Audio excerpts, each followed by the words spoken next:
Son las 8 de una apacible tarde primaveral. Solo una suave brisa mantiene el mar en calma. Un grupo de hombres apura sus cafés y se pone manos a la obra. Uno suelta amarras, otro quita una bandera griega de la proa. Son profesionales, todo es calmado y rutinario.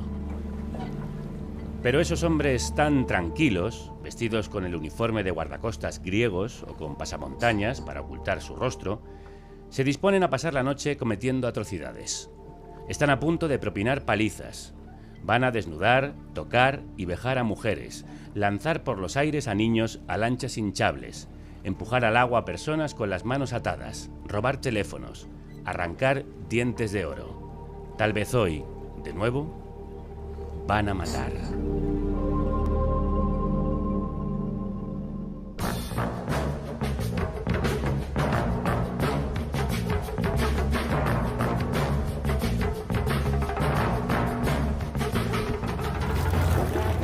Llegamos a Samos, estábamos frente a la isla y entonces nos encontramos con un barco. Queríamos desembarcar pero nos impedía llegar a la orilla. Entonces vimos otra embarcación que venía por detrás. Eran alrededor de las 4 de la mañana. Esta es Elizabeth, una mujer refugiada. Ataron nuestra barca y dijeron: «Volved a Turquía». Intentamos suplicarles, les rogamos, hablamos con ellos. Ella iba en una embarcación que sobrevivió a un naufragio provocado por los guardacostas. Nos dijeron que teníamos que tirar el motor al agua. No había elección. Sacaron sus armas. Nos apuntaron con una linterna potente. Uno de nosotros tiró el motor al agua. Se lo contó así a los sanitarios de Médicos Sin Fronteras que la asistieron. Entonces empezaron a remolcarnos y debido al movimiento el agua entraba en nuestra barca. La gente se apretujaba al máximo y gritaba: «¡Vamos a morir! ¡Nos estamos muriendo!». Entonces el tipo cogió su pistola y disparó. «Os mataré a todos si seguís gritando. ¡Callaos, malacas!». Los hombres empezaron a subirse encima de las mujeres para salvar sus propias vidas, porque ellas estaban sentadas en medio de la barca. Nos aplastaron. La gente se subía a la espalda de otra gente, incluso de mí. Un hombre se sentó sobre mi pecho. No pude ni protestar, no podía decir nada. La barca se estaba llenando de agua. No le dije ni una palabra, hasta que se giró y me miró a la cara. Me quedé en silencio. Solo salían lágrimas de mis ojos. Fue entonces cuando el tipo se dio cuenta, se bajó y me pidió perdón. No me levantó, solo se bajó y encontró otra forma de sentarse. Cerca de una pequeña isla, que no era más que una roca, los guardacostas cortaron la cuerda y los abandonaron. Al principio intentamos remar para alcanzar las rocas, pero la barca ya estaba muy baja y una de sus esquinas se había hundido. Cayeron al mar, donde estuvieron 6 o 7 horas hasta que amaneció. En la barca había 2 personas muertas. Llora y llora el mar, mientras siente cruzar a sus hijos. Tan profundo es su llorar, que su llanto en mí canta. Ahora grito, poderte agarrar de la mano, que pueda seguir tu camino, que sienta que estás a salvo. Siento tu dolor como el mío. Yo creo en la ley de los mares, donde nadie es ilegal, mientras que la ley de los hombres sea más cruel que la del mar. Te espera,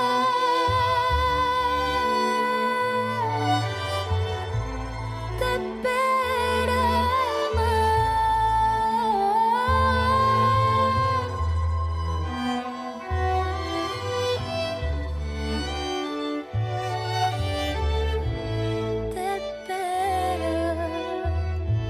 Te espera el mar. Médicos Sin Fronteras encontró a algunos supervivientes en tierra firme vagando como sonámbulos entre olivos. En cuanto a la barca, Dijeron que encontraron a mujeres tumbadas en el fondo, que la gente las pisó, pero que ya estaban muertas. en el naufragio murió también un bebé de 2 meses. Su padre lo llevaba en brazos, envuelto en una manta. Espuma blanca que lava el mar, le incite cuna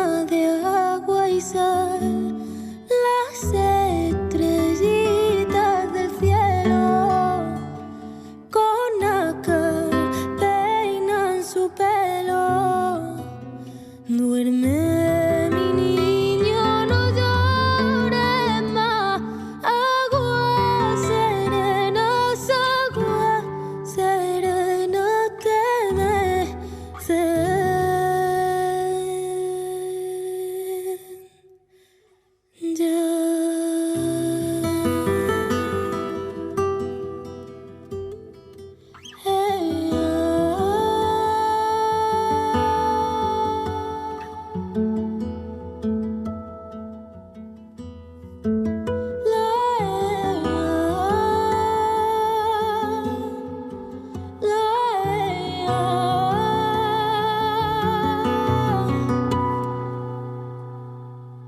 Lloran los cielos, aúlla el mar. Mueren los sueños en ultramar. Las olas sellan su tumba. Europa pierde las uñas. Duerme, mi niño, no llores más. Aguas serenas te mecen.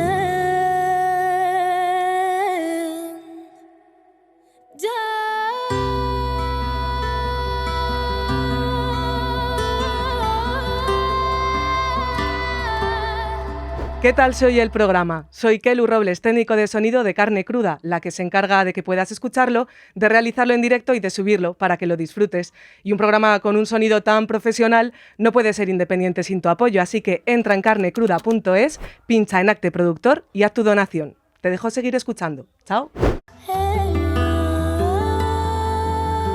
Dice el periodista Ibai Arvide que los malos tratos de estas devoluciones no responden a un sadismo irracional. Tienen el objetivo de aterrorizar a las personas en tránsito para desalentar futuros intentos de llegar a Europa. No son devoluciones, son ejecuciones.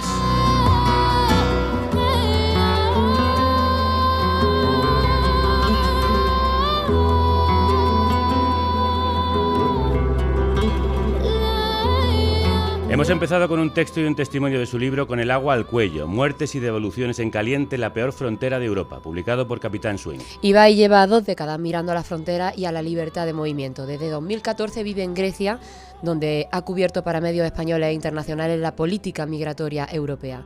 Su trabajo también le ha llevado a Alemania, los Balcanes y Oriente Medio. Y ahora en este ensayo narra desde Lesbos la cara más desconocida y brutal de las devoluciones en caliente, en las que el robo, el secuestro, la colaboración de las autoridades con la extrema derecha está normalizado. Devoluciones en caliente que llegan a ser asesinatos a sangre fría.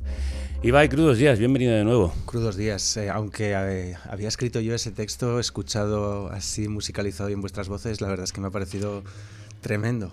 Y ya sé que está mal dicho porque es un texto mío, pero me ha estremecido. Bueno, es que estremece tu libro.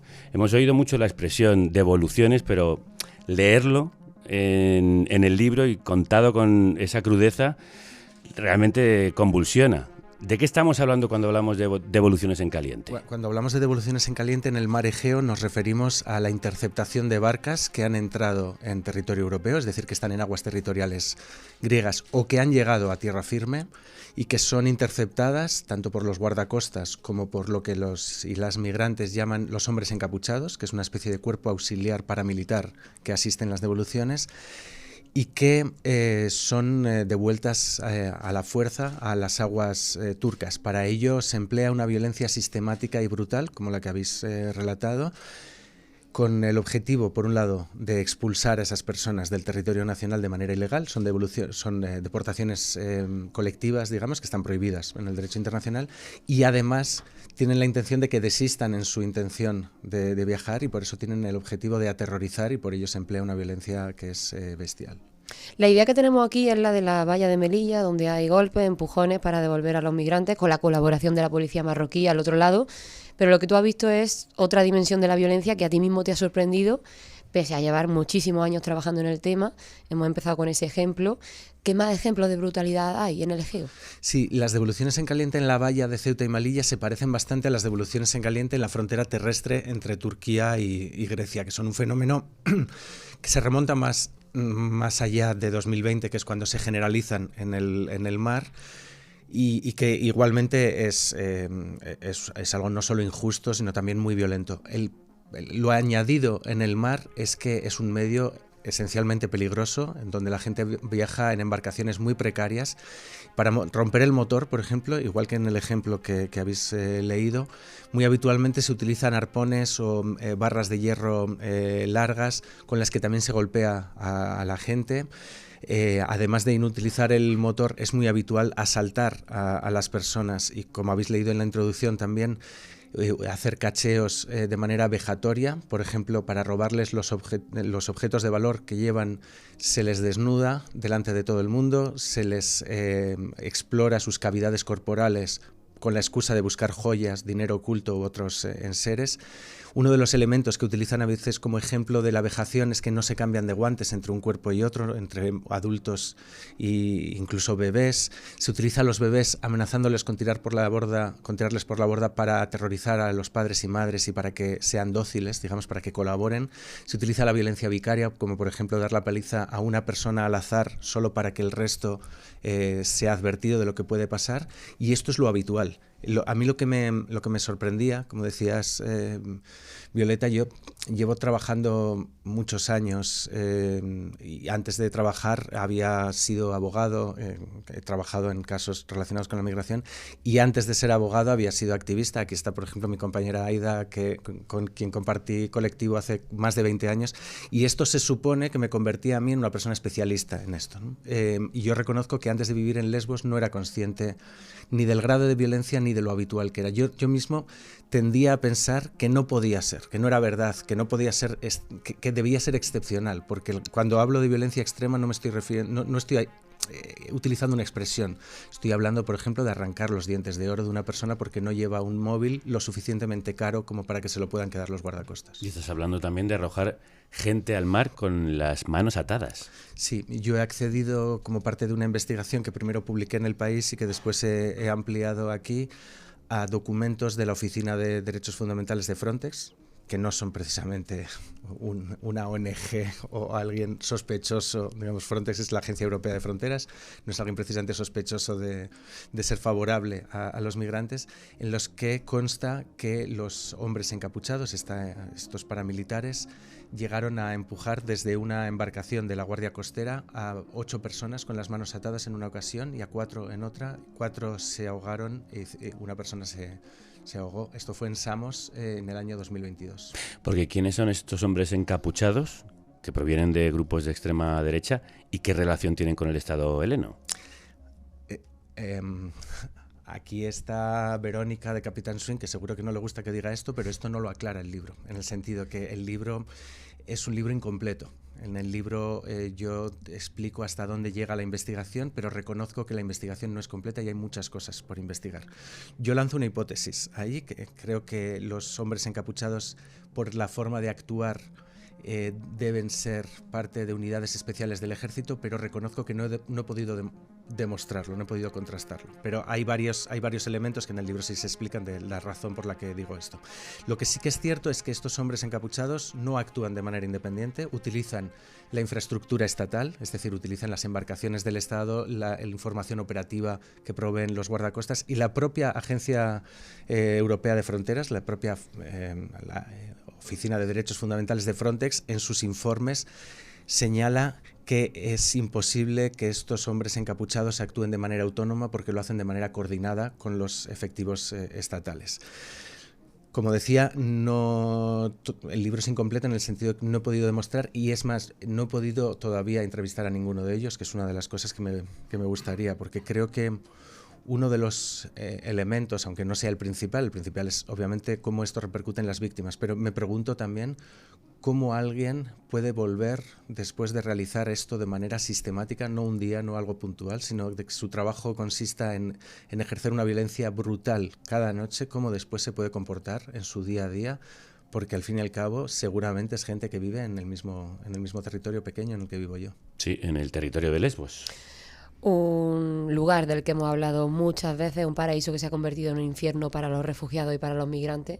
¿Qué importancia tiene esa isla cuando hablamos de políticas migratorias europeas?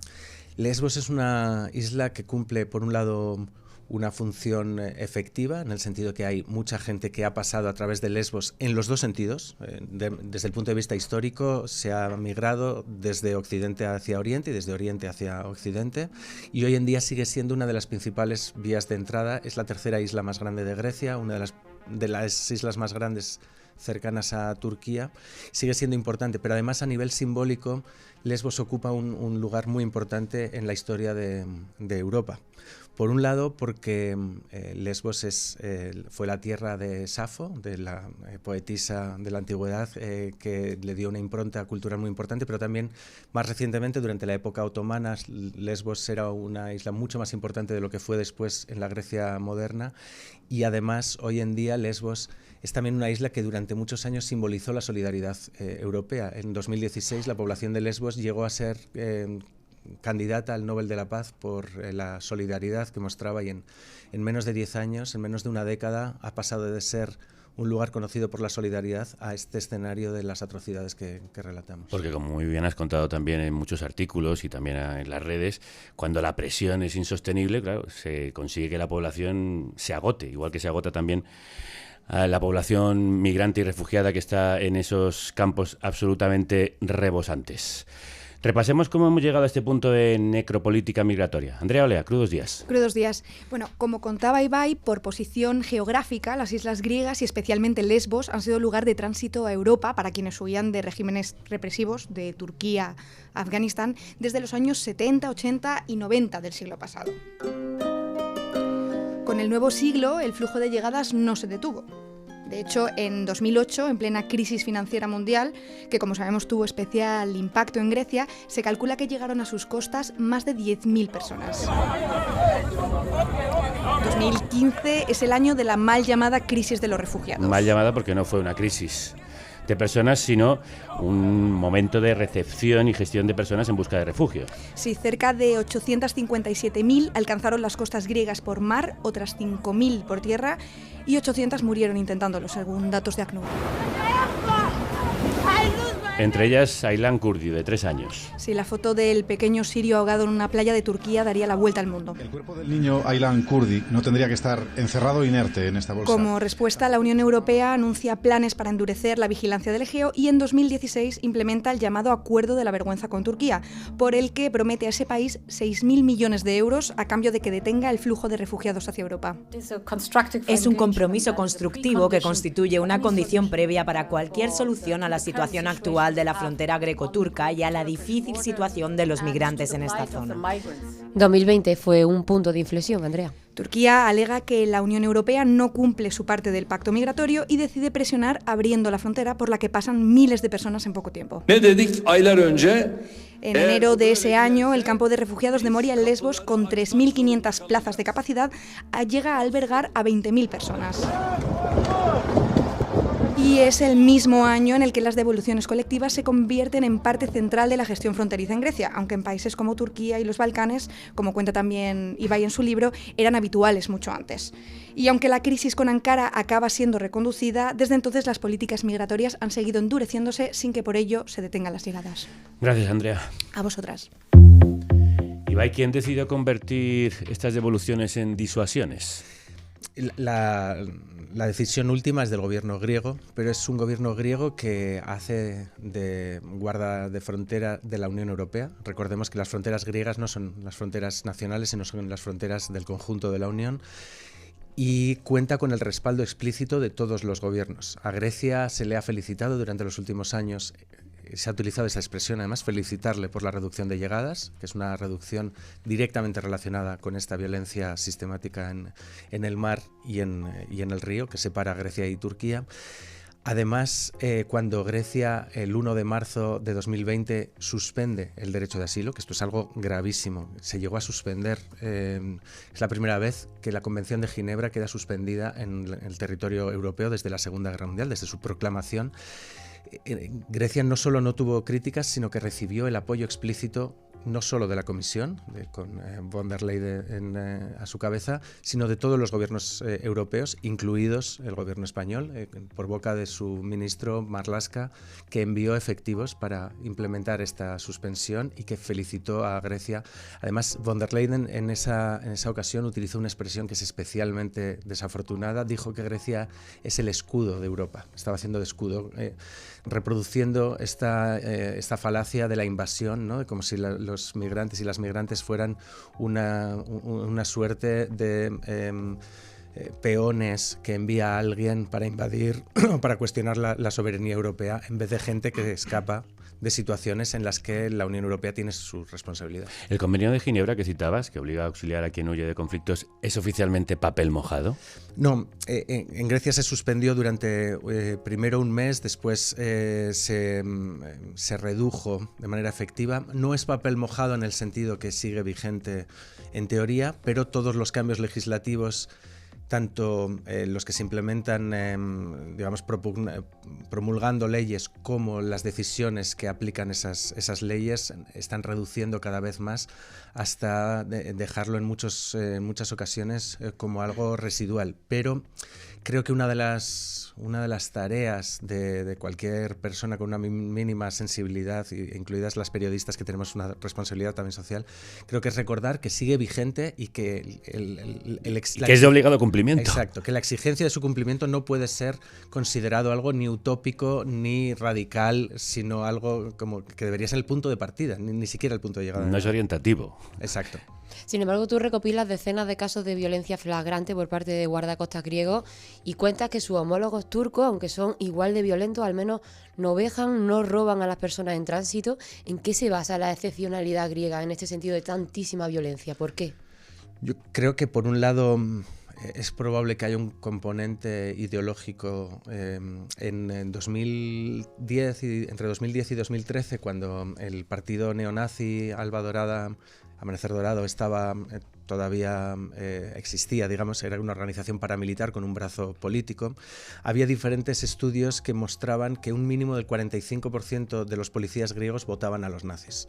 Esto es fácil de calcular en Grecia porque los policías no votan donde están empadronados, sino en la mesa electoral más cercana a los cuarteles. Entonces se puede comparar fácil las mesas donde votaban los policías y los que no. Es una estimación relativamente sencilla. Como mínimo un 50% tenía simpatías neonazis, o un 45% para ser precisos. Es evidente que esto puede tener un cierto peso, pero yo creo que esto es anecdótico en comparación con la decisión que viene desde arriba. Las devoluciones en caliente que se realizan con esta violencia, digamos, con este fin disuasorio, cuentan con la promesa de impunidad. Ayer, en la primera presentación del libro, en la que tuve el honor de que José Bautista fuese una de las personas que me acompañó, hablábamos precisamente de este concepto de la impunidad. La impunidad es uno de los conceptos claves, porque la violencia esta, como decíamos, no es una violencia irracional, no es una violencia de alguien a quien se le va la mano, sino que es una decisión jerárquica que viene de arriba, que se aplica en todas las islas por parte de policías que no están en comunicación en ese momento y que actúan de manera absolutamente igual, y que por lo tanto parte de, más allá de las preferencias o no de cada agente, de una decisión de ser durísimos, cueste lo que cueste, a toda costa. Y premiado, entiendo, ¿no? Algo que es premiado. Claro, no hay ningún agente que haya sido procesado por esto, ni siquiera los agentes que provocaron hace 2 años, en junio de 2023, el naufragio en el que murieron 550 personas de un barco que al principio identificamos como Adriana de manera errónea y que después descubrimos que se llamaba Al-Mutawakkil. Ni siquiera en este caso en el que más de 550 personas murieron por la acción de los guardacostas, hay todavía ningún agente procesado. Sí, de hecho tú estuviste en el juicio, porque lo que sí hubo es un juicio a quienes sobrevivieron. Algunos de ellos se les acusó de ser los traficantes que provocaron las muertes de esas personas. Recordemos que no sobrevivió ningún niño, ninguna mujer, de una tripulación de 750. Efectivamente, 9 personas de nacionalidad egipcia fueron apresadas del almacén donde se retuvo a los supervivientes. Recordemos que también, imaginemos que un ferry o un crucero naufraga frente a Mallorca, por ejemplo, imaginemos la humillación que hubiera sido llevar a los náufragos, a los supervivientes, a un almacén en un puerto en vez de a un hotel o a unas condiciones. En ese almacén se interrogó en pleno estado de shock, en pleno momento postraumático, a las personas que estaban ahí, y aleatoriamente se eligió a 9 personas egipcias que estuvieron 9 meses en la cárcel, a pesar de que, y esto es una investigación en la que yo tuve la suerte de participar también, descubrimos junto a otros compañeros, sobre todo liderados por la red árabe de periodistas de investigación y por Solomon, el medio griego, que Egipto había comunicado solo un mes después del naufragio a Grecia que había identificado a los verdaderos responsables de ese viaje, que estaban en prisión, que estaban identificados entre Libia y Egipto, que eran gente que tenía relación con el régimen libio. Y Grecia, para tapar la propia responsabilidad de sus guardacostas, mantuvo, a pesar de saber que eran inocentes, a 9 personas en prisión durante 9 meses. Esto nos lleva a lo siguiente, de lo que hablas también en el libro. Criticas el abuso del término que hace la Unión Europea de tráfico y cómo lo utiliza para pagar a gobiernos que, paradójicamente, actúan como los traficantes. La misma Unión Europea, que basa su propaganda en el combate a las mafias de tráfico de personas, es la principal financiadora de una de las mayores organizaciones mafiosas, la Guardia Costera Libia. Las personas detenidas por ella terminan en los Gidambashi, centros de detención y tortura donde se venden y compran migrantes. Podríamos llamar a estos mercados de esclavos del siglo XXI con el beneplácito de la Unión Europea. Sé que suena durísimo y habrá gente que crea que es incluso demagogia porque es inconcebible que esto sea así, pero es literalmente así. Los Gidambashi o Maison de Credit, que es otro de los nombres que tiene en el norte de África, especialmente en Libia, son mercados alimentados en muchas ocasiones por las aprehensiones que realiza la llamada Guardia Costera Libia. José Bautista, que tenemos aquí, es uno de los periodistas que ha investigado esto, que ha estado allí, que ha sido, no quiero sustituir su voz, pero digamos que ha sido testigo de la actuación de esta mal llamada Guardia Costera. Y hay constatación de que las personas devueltas en caliente desde el Mediterráneo central, precisamente por esta Guardia Costera, acaban en estos Gidambashi. Vamos a hablar con José Bautista, que lo tenemos aquí, ya lo has citado un par de veces porque ayer presentó tu libro. Es el director de investigaciones de la Fundación Por Causa, un buen amigo de esta República Independiente, al que siempre llamamos cuando hablamos de estos temas, y participó en un trabajo, entre otros muchos, coordinado por Lighthouse Reports, que reveló que el gobierno de Mauritania utiliza fondos europeos y españoles para abandonar a personas en zonas remotas del desierto en la frontera con Mali. José, crudos días. Crudos días. ¿La barbarie de las aguas del mar se reproduce también en las arenas del desierto? Sí, de hecho, digo una cosa, lo que cuenta Ibai en el libro es muy duro, pero Ibai también lo dice. Grecia, por ejemplo, es un spoiler de cosas que están pasando ya o que van a pasar aquí, por desgracia. Lo que nosotros vemos que hace Mauritania en el desierto, con dinero y con equipamiento de España y de la Unión Europea, es una pieza más de un puzzle mucho más amplio, en el que se están violando derechos con total impunidad. Pero quiero poner el acento también en otra cuestión. El libro de Ibai es súper duro, está muy bien escrito, se lee bien. Pero me gusta mucho que pone el acento también en casos de lucha. Porque todo esto, a veces cuando hablamos, por ejemplo, de estas barbaridades, hablamos de tragedia. Aquí habría que hablar de masacre, porque aquí hay responsables, a pesar de la impunidad. Y como hay responsables, es posible combatir esto. Desde nuestras casas es la forma en que nos expresamos cuando hablamos de migraciones, pero también a la hora de votar o a la hora de hablar con representantes políticos. El gobierno de España es un ejemplo enorme. Tenemos un gobierno que se define de izquierdas, tiene un discurso bastante amable comparado con otros vecinos europeos. Lo que vemos en terrenos, por ejemplo, eso que nosotros contamos en esta investigación. Mauritania, Marruecos y Túnez detienen a gente de forma arbitraria, la meten en cárceles en condiciones infrahumanas y después la abandonan en el desierto. Y todo esto está hecho en connivencia, con dinero y con equipamiento que facilitan países como España y con fondos de la Unión Europea. En Libia, por ejemplo, yo he visto y hemos grabado cómo las milicias libias, a bordo de una fragata italiana regalada por Meloni, abren fuego en mitad del mar contra una embarcación llena de gente, disparando a pesar de que estábamos nosotros con la avioneta mandando mensajes de radio, diciendo, estamos grabando. Les da igual. ¿Por qué? Porque existe una impunidad total, desde Marlaska hasta las milicias libias. De hecho, sí, Marlaska dijo que el programa actual se está aplicando con absoluta prioridad, lo cual da bastante miedo. Sí. Es terrible, yo creo que va más. Además lo tenemos muy cerca. Esto lo podemos ver fácilmente en Marruecos. Todo esto no sería posible si aquí no hubiese complicidad, dinero y mucha opacidad, por cierto. Hay mucha opacidad y no lo conocemos. ¿Tú no puedes contar qué es Garsi Sahel? Fíjate, ahí es muy poco conocido. España tiene una agencia de cooperación, se llama FIAP, depende del Ministerio de Asuntos Exteriores. Y el proyecto estrella de esta agencia de cooperación, entre comillas, es un proyecto que se llama Garsi, pagado por la Unión Europea. Garsi usa la lucha de la Guardia Civil contra ETA. La experiencia La experiencia de luchar contra ETA que tiene la Guardia Civil, los grupos de acción rápida, los GAR, los aplica a los países del Sahel. Objetivo, combatir migración irregular y yihadismo. Resultado, nefasto. Os doy un adelanto ya. Tenemos evidencia y tenemos documentación de inteligencia señalando que los mercenarios rusos del grupo Wagner y los yihadistas de Janin, que es una filial de Al-Qaeda en el Sahel, están tomando el control de material y de vehículos blindados que España lleva enviando a estos países desde el año 2018 para combatir la migración irregular. ¿Qué pasa? Sucede lo contrario. Lo que está sucediendo es que no se frenan los flujos, sino que aumenta la inestabilidad y la inseguridad en estos países gracias a los regalos antimigratorios del gobierno de España y, como consecuencia, los flujos migratorios aumentan. Y en esa agencia ligada al Ministerio de Exteriores español, la FIAP que has citado, también habéis descubierto casos de corrupción. Sí. De hecho, ahora mismo hay una investigación abierta. No sé si habéis escuchado hablar del caso Mediador. Tito Berni, prostitución, sí, claro, cocaína, un diputado del Partido Socialista, un general de división de la Guardia Civil, que es el estamento más alto que tiene ese cuerpo. Supuestamente, porque todavía está judicializado, malversaron mucho dinero de, entre otros, estos contratos antimigratorios. España, por ejemplo, le regala muchos drones para control migratorio a países como Mali. Resulta que estos señores, aparentemente, supuestamente, metían mano. Pero vaticino que la investigación va a ir muy mal.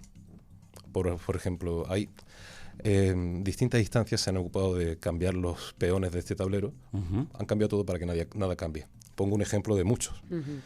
Este tema está relacionado con dinero europeo. Por tanto, se investiga a nivel europeo, la Fiscalía Europea. Estos contratos corruptos antimigratorios. El jefe de la Fiscalía Europea en España es un fiscal que se llama Ignacio de Lucas. Qué casualidad, Ignacio de Lucas es el fiscal que más dinero ha recibido de la FIAP desde el año 2018. Ahora a él le toca investigar a la FIAP. ¿Qué tal va a ir el tema? Lleva parado desde el 14 de febrero de 2023. Bueno, para eso estáis los periodistas de investigación, para ir destapando lo que algunos jueces y fiscales no quieren destapar. Oye, ¿y se envía efectivos de la Guardia Civil? Sí, bueno, os invito a viajar. Mauritania y Senegal son dos países preciosos, gente maravillosa. En el aeropuerto os va a sorprender, os va a pedir el pasaporte, no un policía, un gendarme senegalés o mauritano, os lo va a pedir un policía español. ¿En serio? En Mauritania, por ejemplo, hay más de 50 guardias civiles, decenas de policías nacionales, hay helicópteros, hay quads, los ves por ahí dando vueltas. Las cárceles de migrantes que España paga en Mauritania, estas cárceles acceden 2 agentes de Policía Nacional todos los días. Por cierto, uno de ellos pertenece a un sindicato de ultraderecha español. Y ahí dentro toman fotografías de la gente, incluidos niños, que al día siguiente van a ser tirados en el desierto, en un sitio terrible, en Gogi, en la frontera con Mali, bajo control yihadista. Hemos podido seguir el caso de algunas personas que han sobrevivido a eso. No sabemos cuántas mueren.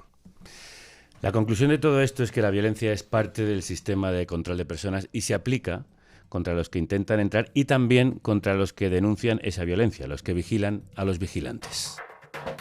Las políticas descritas en las páginas anteriores son salvajes, injustas e ilegales, pero son racionales y efectivas. La única manera de sellar las fronteras europeas es mediante la violencia.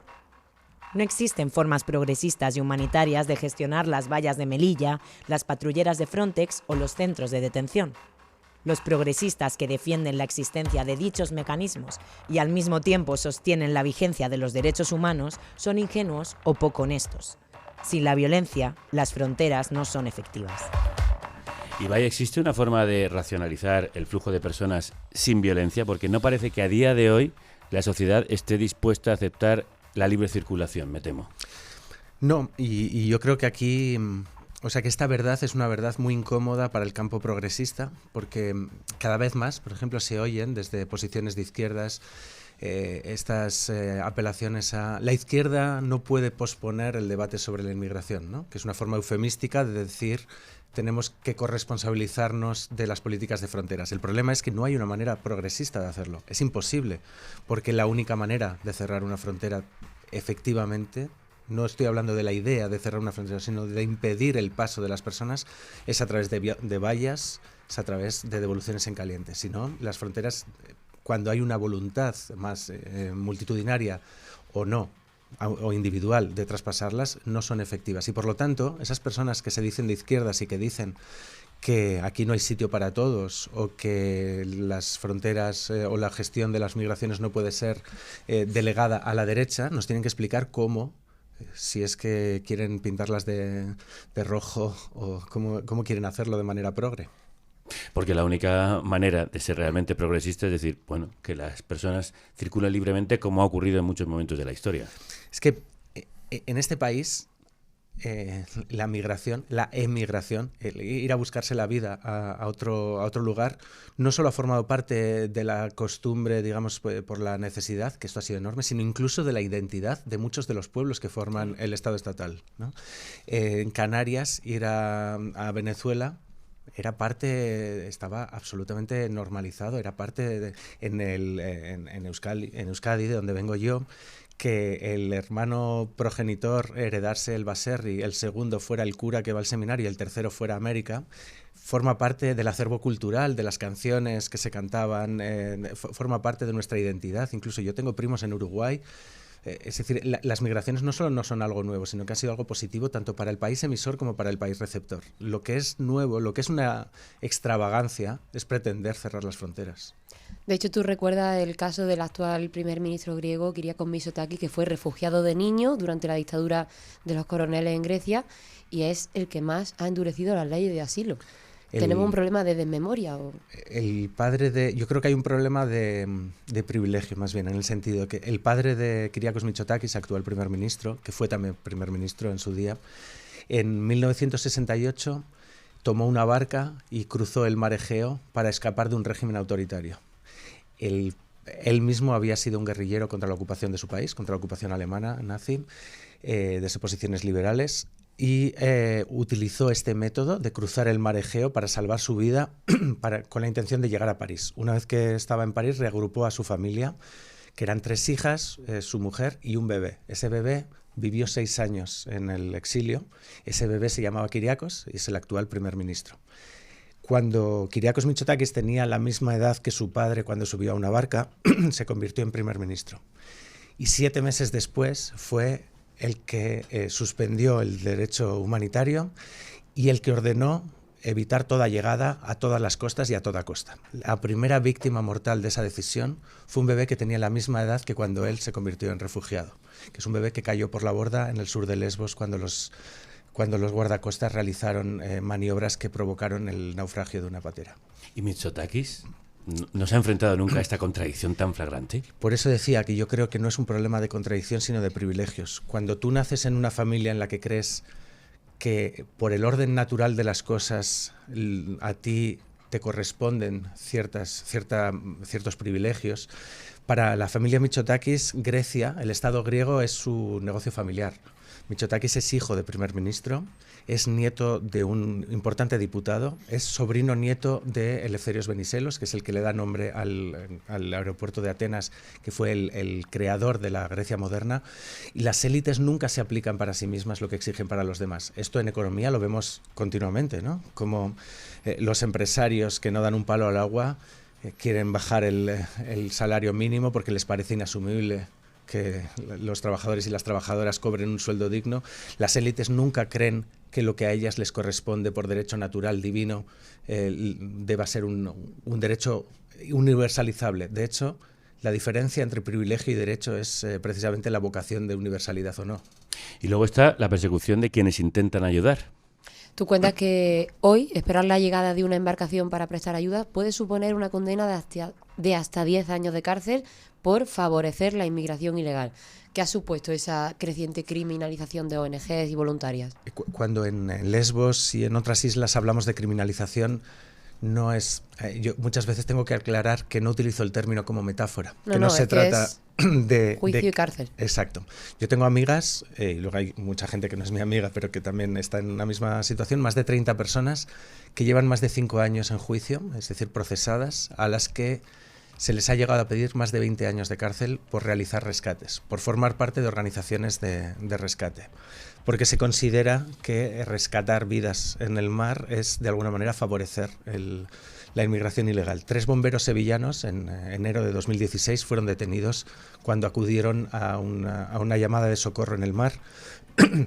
En este caso fue todavía más surrealista porque ni siquiera había nadie. Es decir, les acusaron de la tentativa por acudir a un rescate, de la tentativa de favorecimiento de inmigración ilegal, un absurdo jurídico.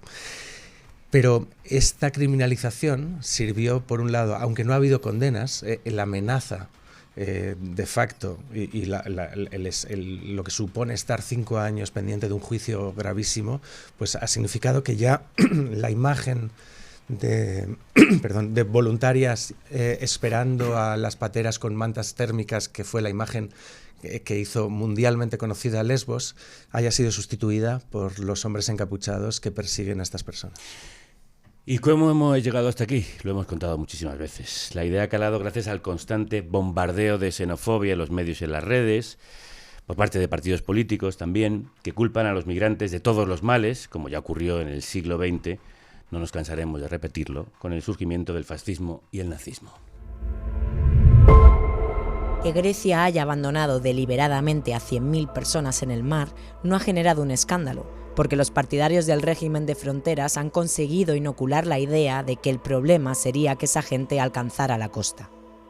Los reaccionarios han conseguido que se naturalice la distinción entre inmigración legal e ilegal, cuando en realidad lo que hay son estados que no posibilitan vías seguras para solicitar asilo o aspirar a una vida segura. Vosotros dos que habéis estado en el terreno, ¿cómo, cuándo y por qué creéis que cambió la mentalidad? ¿Cómo hemos pasado de Aylan a Mitsotakis? No ha sido de un día para otro, pero sí ha sido muy rápido. Por un lado, ha habido un abandono total, una percepción de la población local de falta de solidaridad y abandono total del resto de la Unión Europea. Por ejemplo, no ha funcionado el programa de reubicaciones, cuando las personas que llegaban a Lesbos, en su enormísima mayoría, no querían vivir en Lesbos. Pasaban a través de Grecia hacia el norte de Europa. Cuando hay una percepción de que estas personas se quedan encalladas en Lesbos y la superpoblación de los campos de refugiados produce efectos en los servicios públicos, que la constatación de esto no es una constatación racista. Es verdad que cuando la población de un lugar como una isla se duplica, pues evidentemente el transporte público no da abasto, el hospital se colapsa, etcétera, etcétera. Este hastío es un hastío natural, es un hastío lógico, pero la instrumentalización de este hastío para señalar a las víctimas de esta situación como las responsables, en vez de señalar a los gobiernos que están provocando esta situación, es lo que ha permitido que en un lugar en el que se presumía de ser el lugar más acogedor y más solidario del mundo, cale la sensación de si no nos quitamos de encima este problema van a llegar más y más y más. Y esto ha permitido que los grupos de extrema derecha hayan precisamente hegemonizado este cansancio y hayan incluso protagonizado ataques durísimos contra ONGs, periodistas y sobre todo personas refugiadas, que hayan cambiado completamente la percepción general de la isla. Yo decía que este librazo de Ibai es un spoiler, porque eso mismo ya está pasando aquí. En Canarias ya está pasando. Un gobierno central, un ministro, Marlaska, intentando a toda costa evitar que la gente que llega a Canarias pueda desplazarse por el territorio nacional hasta que se diriman sus cuestiones burocráticas. Impidiendo. De alguna forma la gente se queda divarada, los servicios públicos se resienten, la gente que es solidaria empieza a sentir miedo, empieza a sentir incertidumbre y al final el ambiente se pudre. Hay otro componente también que yo creo que es muy importante y tenemos trabajo por delante. A menudo quienes difunden el odio tienen intereses económicos directos en todo esto que llamamos industria del control migratorio. Pongo un ejemplo, pero podría poner 20. Todos conocemos Eulen, una empresa de seguridad. Vamos al supermercado, está el señor allí, el segurata. Eulen es una empresa muy vinculada a la familia de Jaime Mayor Oreja, que fue ministro del Interior con Aznar y es un tipo con una ideología muy, muy ultra. Eulen es una de las 10 empresas que más dinero recibe del gobierno de España para control migratorio, la gestión, la limpieza y mantenimiento de la valla de Melilla, centros de internamiento de extranjeros, centros de menores, se están haciendo de oro porque a ellos les viene muy muy bien todo este discurso de odio y toda la criminalización de la solidaridad. Y además de las personas. vemos como gobiernos que se dicen progresistas, como el que está en nuestro país, replican o ceden a las presiones de ese discurso de odio. El gobierno actual quiere ceder a la Generalitat la gestión y el control migratorio por presiones de un partido de derecha nacionalista que cede además a las presiones de un partido de ultraderecha catalanista. ¿Qué pensáis de esto? A mí no me importa tanto quién realiza las deportaciones, si son los Mossos, la Guardia Civil o la Policía Nacional. Lo que quiero es que no haya deportaciones. Sí, pero que el discurso se pliegue precisamente a los discursos de odio es un dato bastante relevante. Claro. El problema es que frente a eso, el campo progresista tiene una enorme dificultad práctica. Cuando se asume que la inmigración es un problema, por ejemplo, cuando se naturaliza la expresión el problema de la inmigración, lo que vamos a discutir, por lo tanto, es el grado, pero no la receta. Si partimos del mismo punto, vamos a discutir si se deporta mucho o se deporta poco, si la valla es muy alta o es muy baja, pero no vamos a discutir si tiene que haber vallas o CIEs. El problema del reparto de competencias es que no cuestiona de ninguna manera la existencia ni de las expulsiones, ni de los CIEs, ni de los controles por perfil racial, ni del resto de medidas que suponen la aceptación del régimen de fronteras. Y por lo tanto, a mí me importa muy poco si el guardia fronterizo me habla en francés, en catalán o con acento extremeño. Al final es personas migrantes como moneda de cambio, instrumentalización. Esto es una partida más del juego político que se traduce en daño en vidas humanas. Hoy lo vemos, el gobierno de España, que se dice progresista, bailándole el agua a un partido conservador, Junts, es el PP catalán, que a su vez se está aproximando a la Alianza Catalana, que es el Vox catalán, y están jugando esa partida. Mañana, no sé, a lo mejor mañana el gobierno de Canarias pues entra y también quiere tener las competencias o el poder de echar a quien le dé la gana, en las condiciones que le dé la gana, de ampliar o incrementar el número de cárceles de migrantes, que este país está lleno de cárceles de migrantes, o incluso de criminalizar, porque incluso las cárceles normales están llenas de migrantes inocentes, que eso también lo hemos visto en Grecia. Es un spoiler este libro. Es un spoiler y por eso tenéis que leerlo para intentar que no lleguemos a lo que está pasando en Grecia. Estamos con el agua al cuello, pero gracias a libros como el de Ibai, investigaciones como las de José Bautista, sentimos que todavía podemos rescatarnos. Gracias por esas investigaciones y por este libro, Ibai. José. Gracias a vosotras. Ha sido impresionante el guión que habéis hecho con este libro. Bueno, pues felicidades también a Andrea Olea, que junto al que os habla y Violeta Muñoz hemos hecho un trabajo a 6 manos. Pues precisamente quiero despediros, porque los medios tenemos esa responsabilidad de combatir los discursos de odio, con una sátira sobre la migración y la información migratoria que hicimos precisamente para la Fundación Por Causa, en la que trabaja José, en colaboración con nuestra querida Ana Alonso, que fue parte de Carne Cruda y hoy dirige Ser Podcast. Hola, soy Ana Roja Quinsasa. Y yo, Javier Negro. Y esto es Roja y Negro. Un podcast que os hará enrojecer. Porque vivimos tiempos oscuros. Avalancha, hecatombe, crisis. Invasión, emergencia, colapso. Cataclismo, conmoción, siniestro. Tumulto, algarada, desastre. Nuestro país de verdad sumido en el caos. Nos invade. Los bárbaros, los vándalos, los suevos, los tántalos. Javier, ¿Qué? Que creo que ha quedado claro. Perdón, que me ha invadido Atila. Vamos con nuestros titulares. Que no son nuestros, son de la prensa seria. No como nosotros. Pero los hemos hecho nuestros para adaptarlos a la aterradora, la pavorosa, la espeluznante. Javier. Perdón, que ahora me he invadido Piqueras. Vamos con los titulares. Informan Irene Valiente y Andrea Olea. Buenas tardes. Se disparan las llegadas de alemanes a las islas. 270 alemanes al día en la última quincena. Septiembre suma 5.284 llegadas irregulares, superando a enero, hasta ahora el mes con más entradas de turistas alemanes de todo el año. El cierre del verano registra un nuevo récord de alemanes en comparación con el resto de meses estivales. En junio llegaron 2.140, en julio 2.213 y en agosto 4.054 alemanes. Una auténtica invasión bárbara. Bárbaros, tántalos, germanos... Javier, por favor. Perdón. Pero no es la única invasión, compañeros. La llegada masiva de suecos y británicos provoca un colapso en Andalucía. La vicepresidenta primera y ministra de Hacienda, María Jesús Montero, ha asegurado que hay que dar una solución urgente a la presión turística, que pasa, a su juicio, por la reforma de la ley de turismo. Además, la ministra ha anunciado una gira del presidente del gobierno por los lugares de origen. Pedro Sánchez visitará la semana que viene los países nórdicos y las Islas Británicas, donde se reunirá con sus homónimos para estudiar el problema del turismo desordenado y el retorno de los turistas irregulares. El presidente ha defendido su expulsión, imprescindible para desincentivar a las mafias del turismo y los turoperadores, aunque ha defendido un turismo ordenado, desatando la respuesta de la oposición. Núñez Feijóo ha criticado la irresponsabilidad de alentar el efecto llamada en la peor crisis de turismo y le ha acusado de promocionar España como destino. Si Fraga levantara la cabeza. Con lo que le gustaba a él promocionar España como destino. Irene Valiente, Andrea Olea, gracias, compañeras. A vosotros. Y terminamos nuestro repaso con una batería de titulares con Fernanda Fernández y Marcos García. Alarma ante la crisis turística en España. Va a ser una hecatombe. Esto no ha empezado, afirma el presidente canario.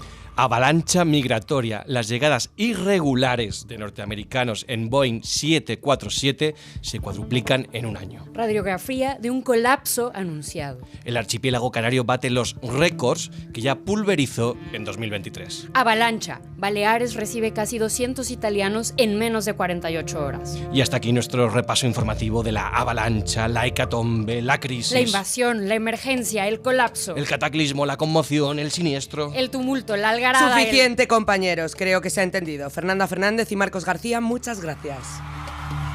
Y esto me ha recordado lo que me dijo Rubalcaba cuando la crisis de los cayucos. ¿Qué te dijo? Una frase tremenda. En Inglaterra comen basura, pero es que nuestra basura es mejor. Nuestra basura, sin duda, es mejor.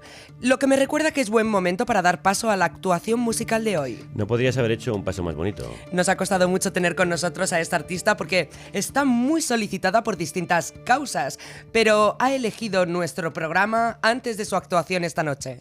Con todos vosotros y vosotras, Lula Alone. Somos todos extranjeros, es así.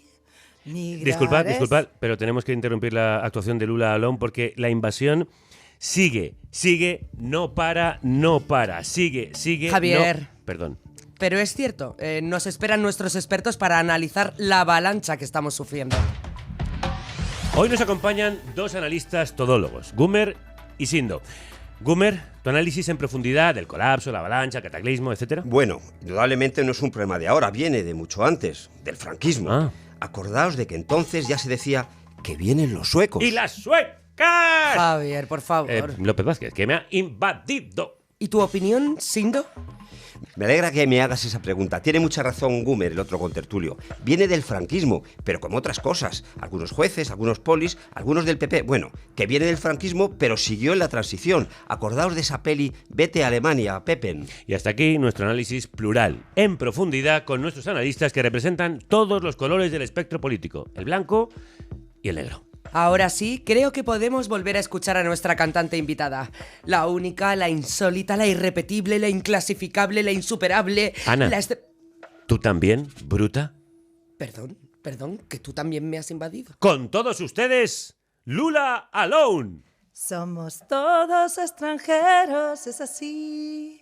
Migrar es... Perdona, Lula, pero tenemos que volver a interrumpir tu actuación porque nos llegan las primeras reacciones de políticos a la avalancha de turistas. Tenemos las declaraciones del líder de la ultraderecha, Santiago y Cierra España, que tiene más preguntas que respuestas para variar. Vamos a dejar que todos esos jóvenes altos, rubios, arios, de ojos azules, nos impongan su raza, su altura, sus ojos azules. ¿Qué vamos a hacer ahora? ¿Vikingos? ¿Y vamos a tolerar que vengan todos esos surfistas a ligarse a nuestras mujeres y todas esas suecas a promover la infidelidad entre nuestros hombres?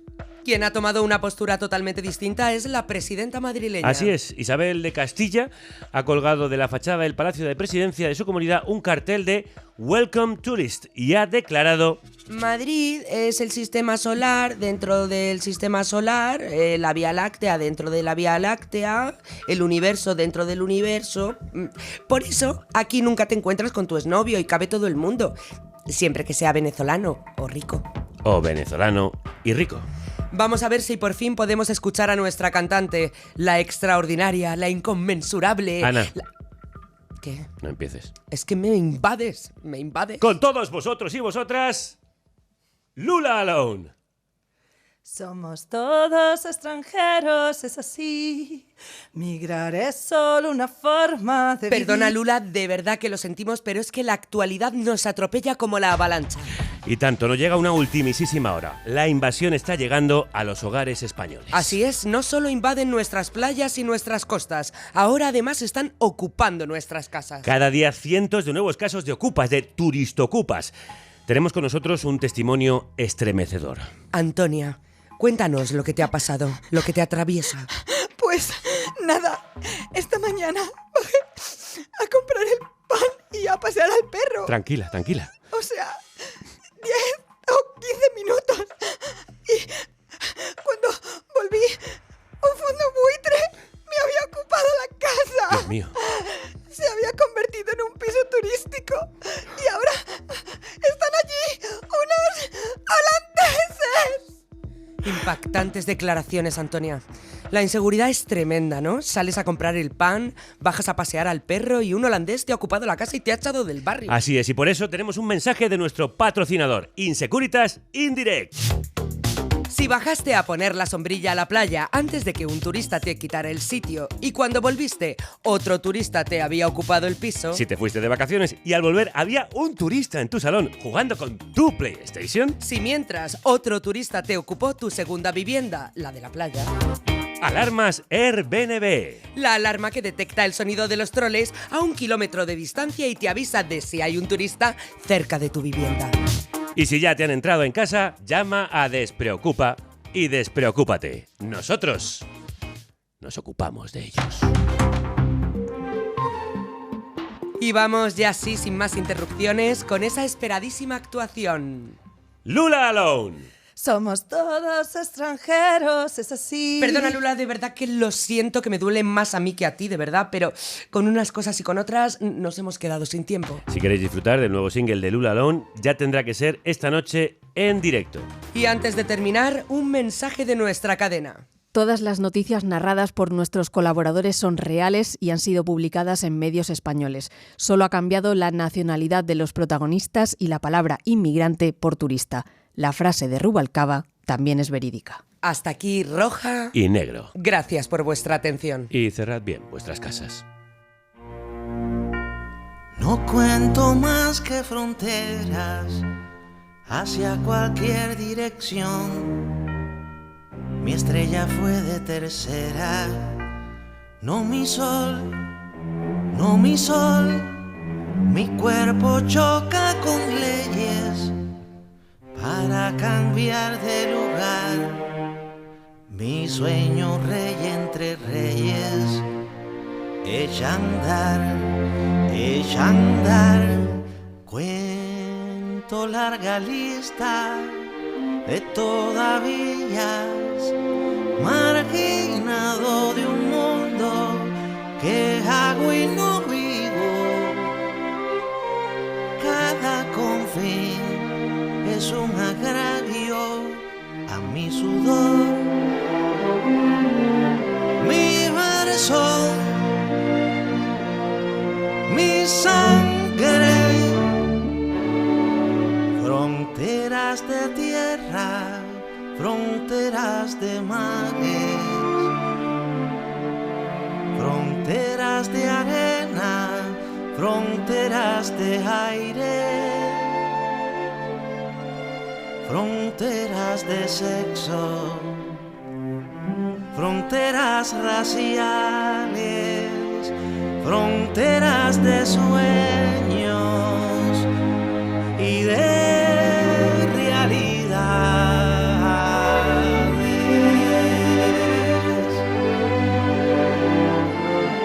Rescatar a personas es rescatarnos a nosotros y a nosotras mismas, como sociedad y como humanidad.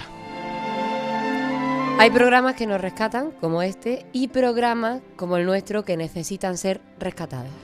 Por programas como el de hoy os pedimos que os hagáis productores y productoras de la República Independiente para hacer posible el trabajo del mejor equipo de la radio formado por Kelu Robles, la mejor técnico de este planeta, Paz Galiana, Celtia Tabeallo, Marta González, Álvaro Vega, Ángela Sepúlveda, Andrea Olea, Irene Valiente, Violeta Muñoz y quien nos habla, Javier Gallego.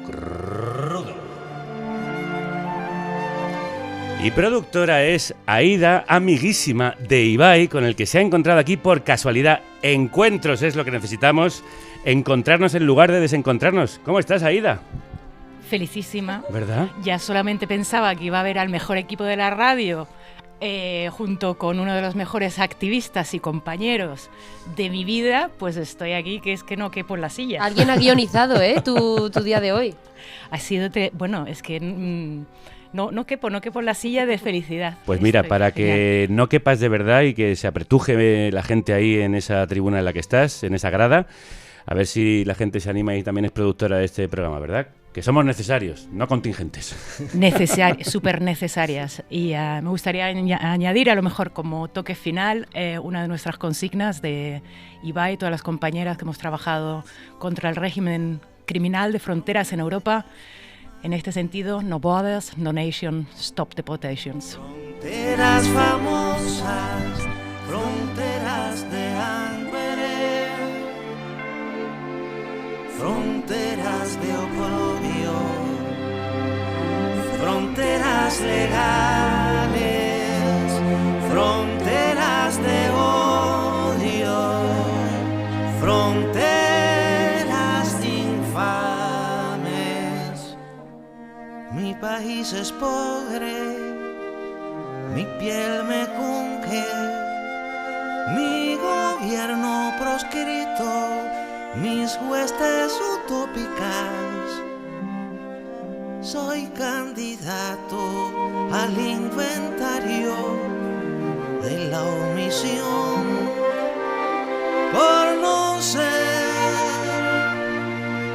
global. Fronteras que rigen los humos lugares, fronteras tangibles y siempre intocables, lo mismo perpetuas que provisionales, me envuelven fronteras.